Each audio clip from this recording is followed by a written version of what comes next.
వాళ్ళ పొద్దున్నే మీరు ఫస్ట్ ఇస్తారు అవకాశం అనుకొని థ్యాంక్ యూ ఇచ్చినందుకు అధ్యక్ష. అధ్యక్ష అధ్యక్ష రెండు సమస్యలు అధ్యక్ష. మీ ద్వారా గవర్నమెంట్ కోరుతా ఉన్నాను అధ్యక్ష. సీనియర్ శాసనసభ్యులు విద్యాసాగర్ రావు గారు, మా మాజీ శాసనసభ్యులు కొరుట్ల కాన్స్టిట్యున్సీ వారు ఉన్నప్పుడు అక్కడ ప్లాట్ లేని వారికి, అంటే ప్లాట్ ఉన్న వాళ్ళకేమో గృహలక్ష్మి ఇవ్వడం జరిగింది అధ్యక్ష.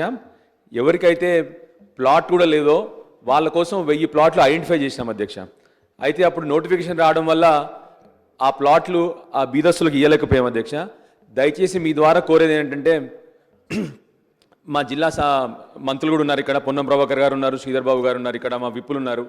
మీ ద్వారా కోరేది ఏంటంటే అతి తొందరగా వాళ్ళందరికీ కూడా, ఎవరైతే లబ్ధిదారు ఉన్నారో వాళ్ళందరికీ కూడా అతి తొందరగా ఈ ప్లాట్లు డిస్ట్రిబ్యూట్ చేయాలని కోరుతున్నాను అధ్యక్ష. ఎందుకంటే కొందరు అక్కడ వాళ్ళ రాజకీయ ప్రయోజనాల కోసం కొందరు వెళ్ళి దాన్ని కబ్జా చేస్తున్నారు అధ్యక్ష.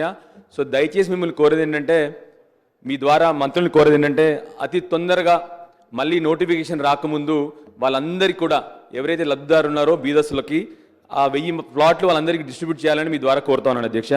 రెండోది అధ్యక్ష, మా దగ్గర కూడా ఇంటిగ్రేటెడ్ మార్కెట్స్ ఆల్మోస్ట్ 90% అయిపోయింది అధ్యక్ష.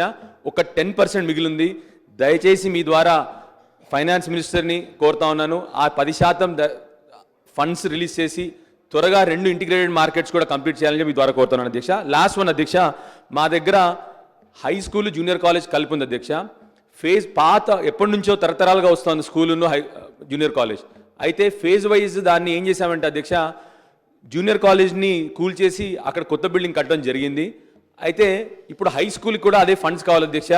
ఎందుకంటే ఆ స్కూల్ ఇప్పుడు శిథిలావస్థలో ఉంది. దయచేసి మీ ద్వారా గవర్నమెంట్కి కోరుతా ఉన్నాను, అతి త్వరగా అది కూడా కంప్లీట్ చేయాలని చెప్పి మీ ద్వారా కోరుతా ఉన్నాను అధ్యక్ష. లాస్ట్ అధ్యక్ష, మా లెజిస్లేటివ్ అఫేర్స్ మినిస్టర్ లేరు ఇప్పుడు. లాస్ట్ మీ ద్వారా కోరేది ఒకటే అధ్యక్ష, దయచేసి మీరు పెద్దలు, చాలా సీనియర్ శాసనసభ్యులు, మీ ద్వారా కోరేది ఒకటే అధ్యక్ష. డాక్టర్గా ఎన్నో ఆకాంక్షలతో అసెంబ్లీకి వచ్చాను అధ్యక్ష.